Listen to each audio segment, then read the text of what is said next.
if you see the people who they were canceled and then they shut their business down, it's never because of the cancellation. It's because of their own thoughts and their own choices, because they could have kept going. Since we're here, I'm going to say this example. When I was going through a lot of my stuff, it was during the 2024 presidential election, and it was Trump, right? Trump is our president. I'm not a Trump supporter. I do not like Trump. Just saying that for the record. But something I thought about was like, he's so hated. Yeah. And he's freaking president. What am I scared of? Like, what am I scared of? He does this every time. No, genuine. Oh my God. I'm just like, but like, I had to get myself there. Yeah, right? totally. Like, I had to get myself there. And I'm just. You're like, if he can do it, shoot. Seriously. Like, what am I afraid of hate for when the man had. Right? Like, just every. It's not a bad example. Every criminal defense, like lawsuits, terrible. President. President.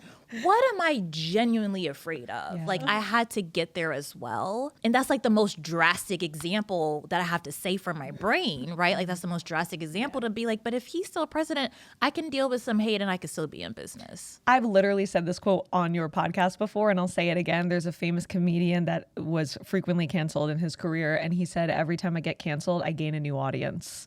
So good. And it's so true, where I think about actually the mentor you're talking about, like I ended up becoming an audience member during that time and being so inspired by her during that time. Because people are nosy at the end of the day and they want to figure it out. And the next thing you know, you're like, wait a second. When I was on my hater YouTube video, and I've talked about it on the podcast, but like when I was on there and I was like giving answers, my Instagram stories were sky high. People were watching me. People were watching. And you definitely probably got leads from it. Oh, 100%. For sure. On sales calls all the time, people say, I love how you responded. It happens to me all the time. I was just on a podcast. I think it's aired by now. I was just on a podcast with a client, and we got through the podcast interview, and it was great. And she was like, Dielle, can I bring out? I already knew what she was going to say. She was like, can I bring it up? I'm like, bring it up. She was like, so I saw the hate and I da-da-da-da-da. And she was like, I just loved how you handled it. And I think especially as a business coach, I'm like, y'all keep doing stuff, right? Because I'm like, I'm being an example because they know that they're next, right? They know that it's eventually going to happen to them too. And so people like how I handle things. And I'm like, you're making me money. And it goes, I used to be so annoyed when people said like, there's no such thing as bad publicity. I didn't understand it. But now on the other 2 years later, I now understand. I'm like, those things actually have helped me. And it took a lot. There were some tears and some frustrations. It took a lot, but the hate and the criticism has helped me. And I learned things. Totally have learned. And I've learned that. I've taken some of the feedback. I have learned some things too. How do you delineate between the two? What two? Like feedback versus like, I think for me, it's lies versus opinions. I remember during that time when you were invited on the YouTube channel, which for those that don't know, it's a very, it's like known for, how would you describe it? Coach criticism. It's known for coach criticism. And I remember during that time you being like, here's what I can see, right? Like here's where it makes sense. And it kind of goes back to what can I have compassion for? Right. Again, I just keep asking myself that question. I'm like, okay, where like in this context, does that make sense? Where can I be more careful here, there? But I remember during that time, you specifically had so much confidence around, like you said, your pricing, how you set up your business, why you teach the way that you do, why you say the things, one of the controversial things that people bring up to you all the time on your TikTok is like, how are you going to tell people to quit their jobs right now in this economy? And you have 100 answers for that, right? And so I think I remember during that time observing that you were very good at delineating like what is just an objection and they haven't thought about it this way versus, and like I want to share how I'm thinking about it versus, okay, I can see how that landed or I can see how we got there versus here. Let me think about how to say it differently or do it differently or adjust or whatever. I think criticism versus feedback is interesting because there's no objective reality about which is which. It's actually just there's words, and then you decide if it's criticism or feedback in your brain. And for me, there's a couple examples. When I was in art school, I keep bringing it up because it's so pivotal to who I am. One of the things is they teach you how to receive feedback. And here's how you receive feedback. You present your stuff, and then you get a notebook. And then every person in the class gives you a piece of feedback or critique. And you write it down, you say thank you. And then you go to the next person, you write it down, you say thank you. And you do that for everyone, and you're not allowed to respond at all. You're just allowed to say thank you or ask a clarifying question. And then at the end, you take your big notebook of all the notes and you sit and you decide what you want to take and what you want to leave and what's helpful and what's not helpful to you. And literally in the studio, they teach you the studio culture is everybody gives feedback, but it's your decision and it's your responsibility to decide what to take and what to implement and what not. And that's where your role as the designer is like, that's where your agency is. So I think about when I receive feedback or criticism or clients mad in my inbox, I go, okay, here's all the feedback I'm getting. What of this do I want to take and sit with more? And what do I just want to say, it's okay that they had that experience and I'm just going to let it lie. And one of the things that I really think about is this person representative of someone I want to work more with? Does this person represent a demographic or a niche that I'm interested in continuing to solve for? If the answer is no, I can have compassion for their feedback, but I'm never going to implement it because I don't want more people like them. And if the answer is yes, then I better really sit. And sometimes that takes humility to be like, oh, I really did poorly by this person who I'm actively trying to help. But so many people I had this when I was in QuickBooks, the product managers, we would have in-app feedback and they'd be like, oh my God, the people in the app submitted this feedback and we have to change our roadmap. And I'm like, wait. You're going to change your entire product roadmap because one person said something and you don't even know if they're your target audience. Absolutely not. So I think it starts with being like, it's all just words. And then what do I want to do with those words? And not taking feedback doesn't mean that you're not listening. Right. It actually could mean that you're listening more and better. You're like, oh, I see how they got here, but they didn't consider this. They didn't consider that. And I think it kind of goes back to nipping at like the idea of, again, this is dicey, of like the customer's always right. It's like the customer may not have context or nuance. Like it's more of that. I love that you said that. Just quickly, I love that you said like it's not that you're not listening. I just did a whole feedback call with my clients where I basically said, I'm like, I'm going to go over what I took and what I didn't and why I didn't. And there were several things that like any other business owner might be like, oh, I would have jumped on that and just fixed that. And I was like, no, because like you said, context, nuance, I know this, I know that, like this is why I'm not taking it. And so so good, that right there. And also, as you scale to 1 million, it's a lot of people's voices. So if you take every piece of feedback, it's no longer your business. Well, it's not just it's no longer your business. The intention might be beautiful, but then what you end up with is a muddied product that is solving for a little bit of everybody, but not really anybody. Yeah. And it's like you're trying to solve for everyone who's mad at you. And because of that, you create a worse product. That's insane. And I get why we do it. It's because it's emotionally led. But if you really sit with like, okay, the bigger I get, right? Trump. Let's go back to Trump. The bigger we get, we have 350 million people in this country. There is no way to solve for everyone. So I have to stay in my lane. And that requires listening, but not actioning every piece of feedback. And it's going to upset people. There are going to be people who you're going to be like, I know you want this and I know you need this. And you might have to go somewhere else to find it. Yeah. 100%. Because I have to protect the people I'm trying to solve for. 100%. Can I add one more thing too? I just had a breakthrough around as well to explain criticism versus feedback. Sometimes you get both in one message.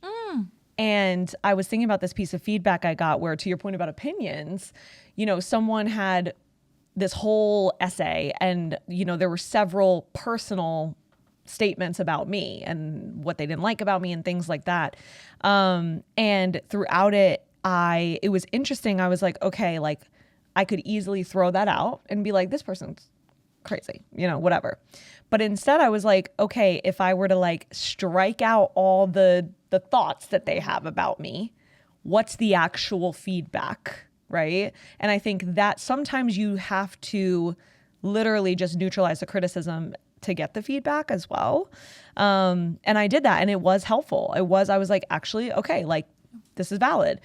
After the delivery may just be intense. The delivery may be intense, but ultimately the feedback is just this. Yeah. It's almost like you need to get a black marker and like. Yes. And that's kind of what I felt like I had to do. Like I was like, okay, not looking at any of that. That hurt my feelings. I just want to name to that point. Yeah. The maturity. The maturity. It takes maturity to make $1 million. And to keep making millions. The maturity. It takes maturity to stay mature. Oh my. The maturity. That word? The maturity. Oh my God. The word.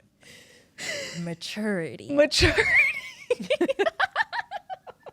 Gina's like these crack. I don't know what you guys are. Name the podcast. The first time, Name but the podcast maturity. No, literally. No, it's just hitting deep. No, because people don't know what it takes. No. But here's the thing. Because I'm from New York. Do you understand me? Mom. She's from Baltimore. I'm from New York. Do you know what it takes? I want to fight. No, Do you know what it takes? No, like the thing is like, Sorry. so like I have this. I'm releasing. Okay. God, I'm kidding. The thing is, we show up on our Instagram stories. We show up on our Zoom calls with a smile on our face, being like, how can I help you today? While they're saying something to my face. Crazy. That's crazy. Crazy stuff. And it's just, it straight up insults. I have gotten straight up insults to my face in front of a group. And I'm like, I took it. What's your question? Yeah. It's happened to me at live events. Yep. It's happened to me in crowds. Yep. It's happened to me on live streams. And you have to wake up the next day and say, how can I help you again? And I can hear people being like, okay, yeah, and you make $1 million. Like, it's not.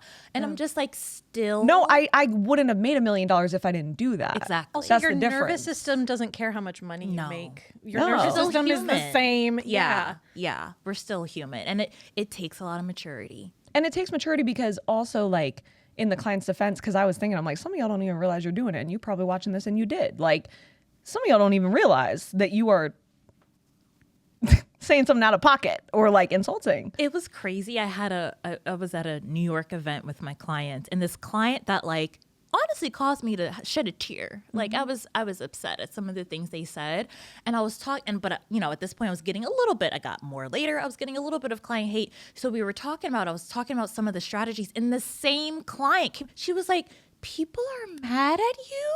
They said that, meanwhile, they said the same thing.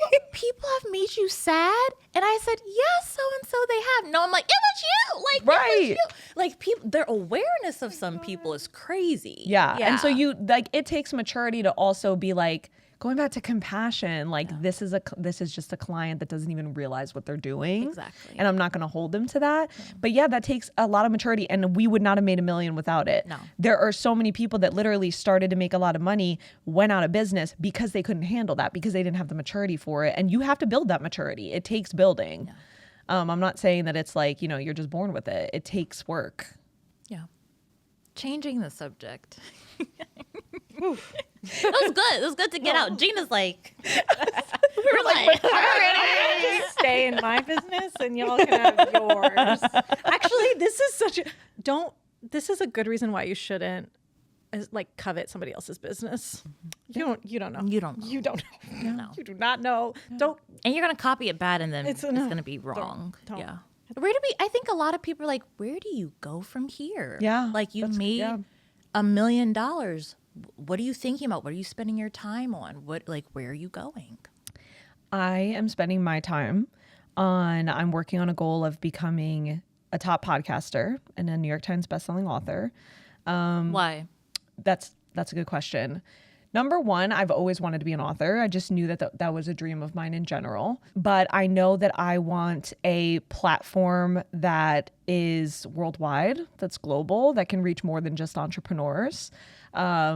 For several reasons. And I want to expand into entertainment as well, being able to interview high profile people, interesting people, etc. That's like a big goal of mine. And so when I look at, in terms of like logistically, strategically, when I look at the people that have gotten where I've wanted to go, they've gone through podcasting and authorship, right? And so for me, when I saw that, I was like, oh, I need to be focusing on having a podcasting and an author business. However, there's transition in between that. This is how I make my money now. This is my current brand. What I'm looking at now is I've been rebranding my content, rebranding the format of my podcast, trying to get more in person, more professional, whether it's professional audio, professional video, as well as putting it on YouTube, like just expanding my platform. And I'm focusing on a lot of identity work because I have never felt so much imposter syndrome. I've never felt so ugly, so unaesthetic, so like all the people I look up to are like, they're beautiful. Branding is aesthetic. They're all like so polished. And I'm just like literally this like kid from New York, like you said, right? Teen mom. Like I'm just like, I just do not feel like I am like any of the people that I'm looking at all, which is why representation matters so much. But it's very overwhelming. And so I've been working on identity and also business model planning. Like I'm just like, what does a business model look like when you are a top podcaster and author? I mean, right now, that's how they make money. That's not how I make money right now. What's the transition? What does my business model need to look like? There's a lot of that. And it's really, the hard part has been how slow it is and how much exploring I have to do. I have about 10 businesses, product, service, so many different kinds of business in my head that I'm considering, like genuinely considering and like piecing out different offer strategies, business models. Do I go this route? Do I go that low ticket, high ticket, this way, that way, this kind of offer, like product? I just am really spending my time thinking. I am thinking a lot while having to serve and deliver to my current clients and make sure that I am, just supporting them and selling those offers as well. So I'm just doing a lot of thinking. Is it really slow? Didn't you just start? It feels slow. But isn't it interesting when you get to 1 million, you're like, it's hard to be a beginner again. Yes. And that is how I feel. I literally feel like such a beginner with all this imposter syndrome, all this lack of confidence. And it feels slow from the regard that I can't make the decision this year with these things. That's what feels slow. Is with the current business I have, I can whip out a course tomorrow. It'll be the things that where I'm thinking about going cannot happen. She can't have Issa Rae on her podcast. I can't have Issa Rae tomorrow, which is one of my dream guests, right? And it's like, will I ever have Issa Rae? Who knows? It's one of those just like, You're just a beginner again. Such a beginner. Yeah. And it's there's so many things so honestly, strategically, I actually just told my $1 Million CEO clients this. I did a whole audio on it for them. I'm throwing money at it. And what I mean by that is I'm like, let's look at everything. Like I just bought like this product course yesterday. I'm like going into different groups and like Facebook groups and communities and like joining different things. And I'm just kind of like, okay, like maybe I need to be in a podcasting program. Maybe I need to be in an author program. I'm just being a beginner again and just literally being like, let's just put it all out there and think of all the ideas and see what happens. And I also like just yesterday, I was like, I'm just putting it all on the table. Like I was like, do I have to move to LA? Like do I have to move to New York? Like I was like putting it all on the table. It's all terrifying, but I'm putting it all out there. So that's what I'm focusing on. So good. Yeah. Similar, actually. Mm-hmm. I had this realization maybe a few weeks ago. I have to be a media company. Mm-hmm, exactly. That's what it is. And I'm a coaching company right now. And like, I'm a coach who has a coaching company with coaching offers. And I really need to become a media company that has coaching monetization. And I'm way earlier on than you. I think you've thought more about it. I'm just still coming to terms with that realization that like, I think I have to become a media company. And for me right now, it's actually operationally what needs to happen for that to happen, because I have to make a lot more content, and I also have to actually use that content to the highest of its ability, meaning the people I'm looking at who have media companies, they do an hour-long podcast, but that turns into 20 pieces of content. Yes. And I'm like, okay, operationally, how does 1 hour of content get dispersed that way? Who needs to be where? Who needs to be doing what? How do we keep track of the tasks? Like, okay, I recorded a podcast. Now, how do I say where it goes? Because I can't sit there and turn the hour-long podcast video into 20 pieces of content. So I have to have team members. And I'm like, I feel like I'm making it all up, and we're starting, and it's starting to work very slowly in terms of operationally starting to work, and there's been kinks. So that's what I've been working on a lot. And I was just telling Dielle in our previous episode that we recorded, I feel like my brain is on hyper mode right now. I'm like, so much is like, it's like pinging around, like 20 ping pong balls are in my head bouncing off the walls. That's what it feels like. And I'm just trying to like organize them a little bit. But right now I actually think it's just helpful for me to be in the ping pong phase and let it all kind of settle itself out. Yeah. It's like, I have a lot of curriculum ideas I want to do. I started my book. Yeah. I wrote the intro in 30 minutes. I'm like, okay, that's ready to start getting out. And I'm like, I feel like I'm finally solidifying a full process. One of the things that I want to do, a lot of the money people who have made it big, whether I agree with them or not, have like a process. Like Dave Ramsey's the baby steps, the 7 Snowball. The 7 baby steps in the snowball, and it's like step 1, step 2, and I'm like, I'm at step 3 of the and I think I need to create that simplicity. So I've really been sitting with, okay, if I stripped everything away from what I teach all my clients and I were left with just 5 or 6 steps, what would it be? And those are becoming the chapters of my book. Yeah. And then I'm like, so it's a lot of my brain's like gonna explode right now. That's what's happening. I feel like, to piggyback off of that, I feel like at 200, 300, 400K, it's pretty solidified at 500K. It's all IP creation. And then you kind of bank on that and you wring that out like a rag when you go to make $1 million. But then when you're at $1 million, you need another bout of IP creation again to go a little bit more mainstream. And what I'm finding too is like, I'm very I identify as someone who's prolific. Yeah. I create a lot. And I'm very comfortable with creating a lot. And what I'm uncomfortable with, which is what I'm being forced to do right now, is distilling and simplification. Yeah. And I'm like, no, Gina, you don't have to create a new process. You need to take your process and get rid of everything you thought was vital. And I'm like, but it's all important. Yeah. Oh, it's really uncomfortable. Yeah. Yeah.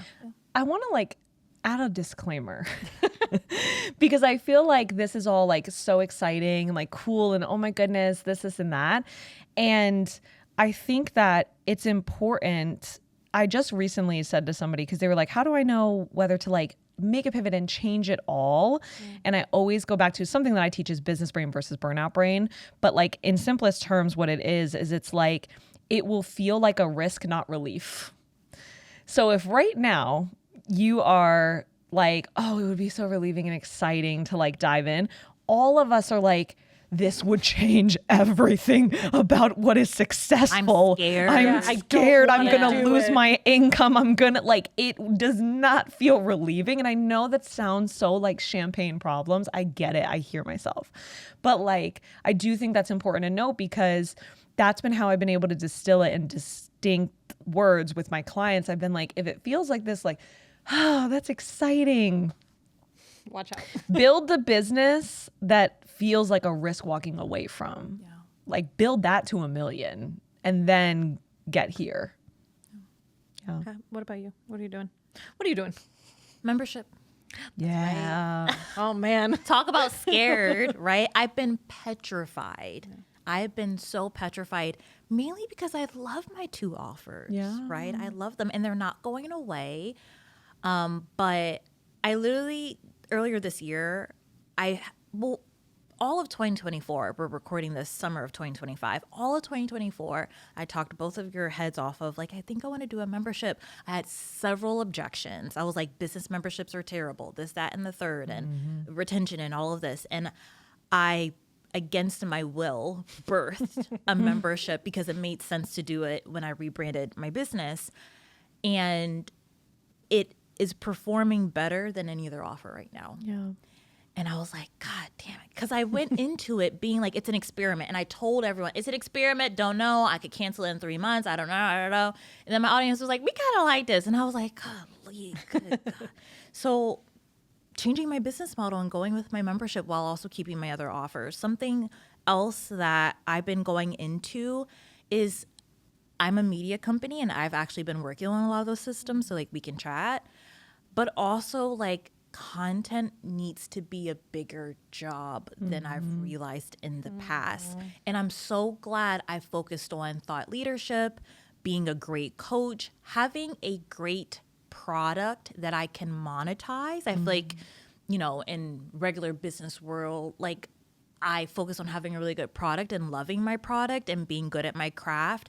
Now I have to be bad at content creation. But then also just something that I don't think I did, like scaling, was I think I just over-indexed on being a good coach and I wrung that skill out like a rag. But now there's no more water left. Like it's a dry rag now, and I'm being forced to learn other aspects of my business. And so I'm learning and clunking my way through ads. I'm clunking my way through, I really want to learn how to manage my business finances to a T at $1 million before I go to 10 million, because it's going to be even messier then. So also just something I've been thinking about was people don't make over $1 million, or like $2 million earners, $5 million earners, $10 million earners are so rare because you can make $1 million doing the things you like. But then to learn ads, to then learn business like finance and team management, those are things that people don't want to do. So they'll just cap at $1 million and they'll just stay there. And I'm like, oh, this is what being a high performer looks like. This is what being a leader looks like. This is what learning the skills that no one else wants to learn. This is what it looks like. I just listened to a podcast episode of someone who he was kind of the opposite. Like he learned different skills. He didn't learn product development skills. He didn't learn like coaching skills. And he was at a plateau of like 900K. And then he finally jumped to 3 million. And he said, I got on 600 phone calls with my clients, 600. And I was like, to go to a multi-million-dollar business, it's all about doing the thing that you don't unscalable work. Unscalable. I've been thinking about like, oh my God, wait, I might have to start cold calling businesses. Yeah. I could cold call a million. I'm like, wait, why haven't I cold called because that's not something I wanted to do. Yeah. I've been pitching celebrities and stuff, and it's like, so embarrassing.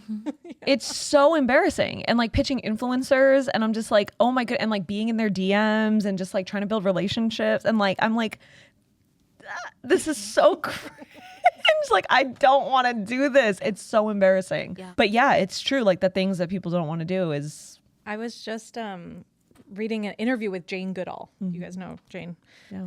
She's she's like 90 years old now. She's a chimpologist, whatever. She studied chimpanzees in the 70s. Oh. She has a whole organization worldwide in 70 countries, all about like habitat restoration and all of that. And she's won 1 million prizes from 1 million governments. Incredible person. But anyways, she talked about how she was really shy, reserved person. So she's like, I loved being in the jungle with the chimpanzees because like no one was there. And then she's like, when people started recognizing me at airports, they would say, can I touch you? Like they just wanted to touch her and like be with her. And she was so uncomfortable. And she said she started carrying little leaflets to give to people with information about her organization so that she could have something to like, here, have this. And how she doesn't prepare to go on stages at all anymore. She just speaks from the heart. And she's like, she talked about how that was the cost. The cost of having the impact she wanted to have globally was her discomfort of speaking to people. And she was willing to do it. And she found ways to help her do it.